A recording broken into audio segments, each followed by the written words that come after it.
Good evening. You are tuning in to AWANI Tonight with me, Farhana Sheikh.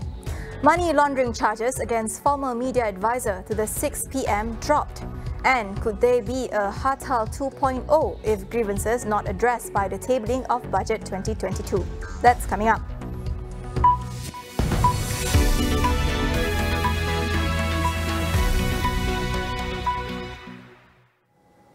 The Malaysian Anti-Corruption Commission has dropped its money laundering charges against Datuk Sri Najib Tun Razak's former media advisor Paul Stedland. This after he agreed to voluntarily release over 7 million ringgit into the trust accounts of 1MDB. According to MACC, based on agreement by the Attorney General's chambers, a settlement had been agreed involving Stedland and UMNO legal advisor Datuk Muhammad Hafarizam Harun, who had been charged with money laundering involving 15 million ringgit. Stedland was charged in absentia in the Magistrates Court in 2019, with 2 counts of money laundering amounting to 15 million ringgit. Stedland, whose whereabouts is unknown, was reported to have left Malaysia after Najib lost power on May 9, 2018. As for Hafarizam, his case will also be dropped once he pays a compound of more than 590,000 ringgit. There is an urgent need for politicians, MPs and civil servants holding positions to declare their assets. In making that call, Centre to Combat Corruption and Cronyism, C4, mooted the proposal for an Asset Declaration Act that will make it compulsory for this group to declare their assets, incomes and other relevant financial information. Here to discuss what the Act would entail as well as its importance is C4 Founding Director Cynthia Gabriel. So this is actually very critical to the fight against corruption because right now we do not have a mandated system or a legislation to actually track illicit enrichment of politicians in power as well as civil servants that hold very high positions and actually are responsible for administering public funds. So why is this important?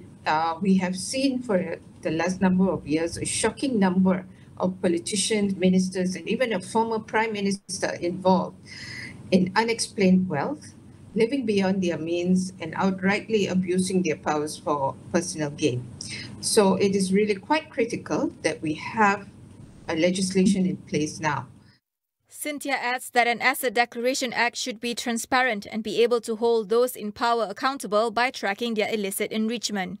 Why is this legislation really important? It will actually give enforcement powers to the agencies involved. So there's legislative power now to actually look at a better asset disclosure system, one that is transparent, one that is accountable, and definitely able to track illicit enrichment. And now what I mean by illicit enrichment is there's nothing wrong with politicians who are rich coming into the system, but they need to declare their wealth before they actually enter the system, so that after 5 years, there will be a system that can track exponential wealth, that they did not use taxpayers' money and public funds to actually enrich themselves. And this is the whole purpose of an asset declaration system.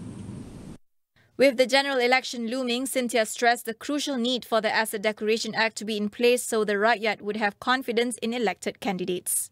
This is real. This is not something imagined, and there is a real need for civil servants with very high positions and who hold public funds, as well as politicians and MPs to declare their assets, including family members. So I would say that for this government, who actually came in without an elected mandate, is all the more important that they live out the commitment in the National Anti-Corruption Plan, which means that this legislation needs to come in to focus with urgency, and more so because the next general elections is looming, and we will want to ensure that the rakyat, the people actually know what kind of candidates are being put up by political parties to win the elections, and that these candidates are clean. These candidates believe in some kind of integrity mechanism, that they have principles that actually value the fact that they need to be accountable to the system.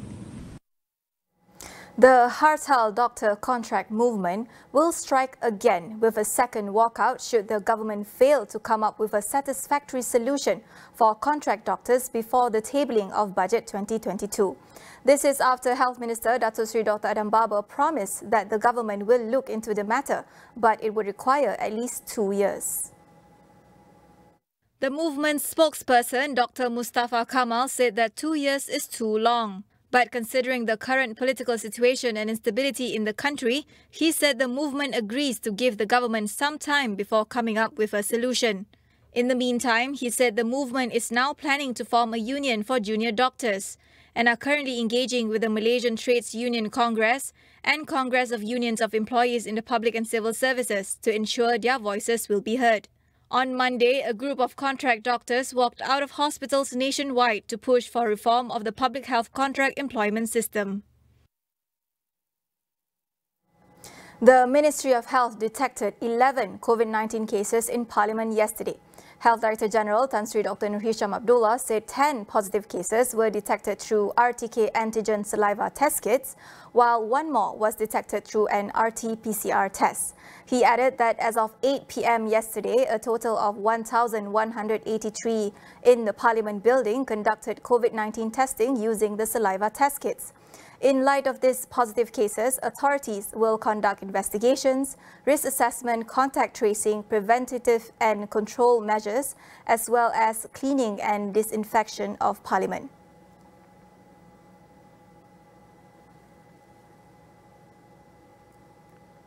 After achieving 80% of its adult population vaccinated, Labuan is ready to vaccinate children aged 12 to 17 against COVID-19. The Federal Territory is now awaiting green light from the federal government to allow vaccination for this group. Labuan aims to vaccinate close to 100% of its 103,000 population. According to its Health Department Director, Dr. Ismuni Bohari, a proper and comprehensive plan is already being drafted to achieve this goal. Last Tuesday, the tax-free island successfully inoculated 80% of its adult population against COVID-19, making it the first of all federal territories and states to that landmark. We'll take a short break. Stay with us.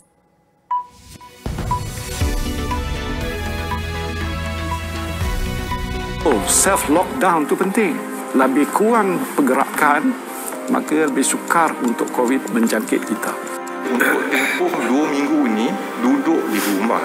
Kalau kita boleh laksanakan PKP, Kendiri dan keluarga, saya kira insyaAllah kita boleh berjaya. Akhirnya kita menang.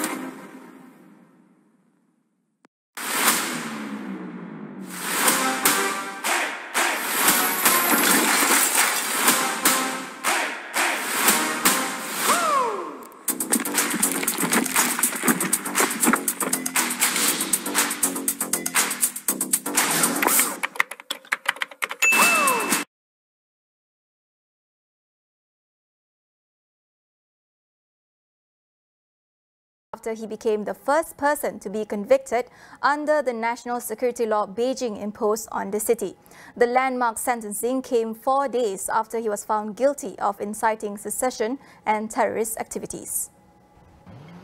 The 24-year-old was accused of driving his motorcycle into 3 riot police last year while carrying a flag with the protest slogan "Liberate Hong Kong." 3 judges, handpicked by Chief Executive Carrie Lam, ruled that Tong's action was capable of inciting others to commit secession.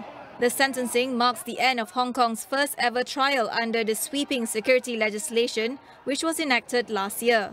Under the security law, offences linked to secession, subversion, collusion with foreign forces and terrorist activities carry a maximum penalty of life imprisonment.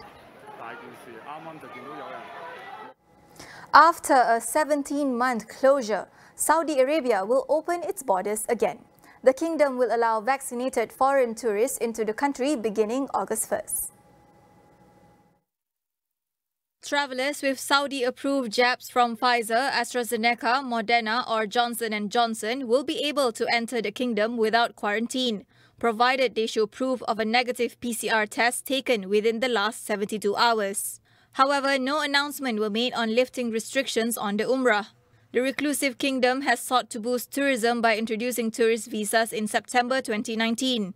Some 400,000 visas were issued only for the pandemic to crush that momentum. COVID-19 also disrupted the Hajj and Umrah pilgrimage, which usually brings in $12 billion annually to Saudi Arabia in normal times. Australia has deployed hundreds of soldiers to Sydney to help enforce a COVID-19 lockdown. Australian Defence Force soldiers will undergo training on the weekend before beginning unarmed patrols on Monday. But many have questions whether the military intervention is necessary, calling it heavy-handed.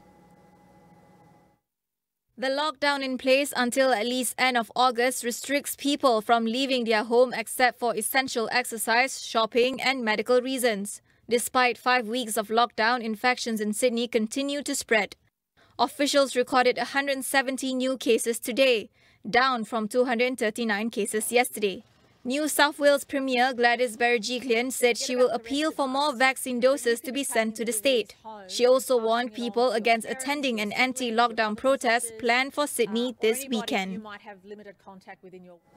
The Philippines has extended a ban on travellers from Malaysia and 9 other countries from August 1st to 15th. The measure is announced as the country's capital, Manila, is set to go through another round of hard, sweeping lockdowns to head off a deadly surge of the highly contagious Delta variant. Besides Malaysia, the Philippines will be banning travellers from India, Thailand, Indonesia, Pakistan, Nepal, Bangladesh, Sri Lanka, Oman and the United Arab Emirates. The travel ban was among measures announced today to curb the spread of the COVID-19 outbreak, which is largely fueled by the Delta variant. In Metro Manila, which spans 16 cities and home to some 13 million people, another round of strict lockdown measures are imposed for 2 weeks from August 6. The lockdown, which is expected to cost the economy $4 billion, will prevent people leaving their homes except for essential shopping, while indoor and alfresco dining is banned. The country is battling one of the worst COVID-19 outbreaks in Southeast Asia, having so far recorded more than 1.57 million confirmed COVID-19 cases and more than 27,000 deaths. With only 7% of the country's 110 million people fully vaccinated, tens of millions remain vulnerable to COVID-19. Japan expanded its COVID-19 state of emergency to 4 more areas following record spikes in infections.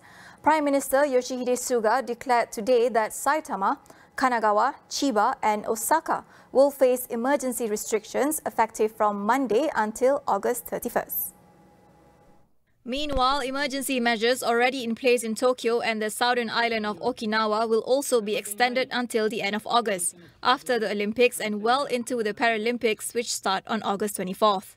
Japan's daily total of COVID-19 cases topped 10,000 for the first time on Thursday, with Tokyo experiencing surging infections. The National Institute of Infectious Diseases has estimated that the highly contagious Delta variant is now responsible for about 70% of infection cases in the metropolitan area. The Tokyo Olympics Organizing Committee, on the other hand, announced on Thursday that 24 Olympic-related personnel, including 3 athletes, have tested positive for COVID-19 in the past day. Since July 1st, the number of Olympic-related confirmed cases has reached 193. In recent weeks, dozens of activists have been questioned or charged with various violations against the state. But what crime did they commit? Tonight on Consider This, we ask our guests about the role of democratic dissent. That is all we have for you on AWANI tonight. Get the latest news update on COVID-19 and COVID-19 vaccines from astroawani.com and Astro AWANI app. I'm Fahana Sheikh. We'll see you next week.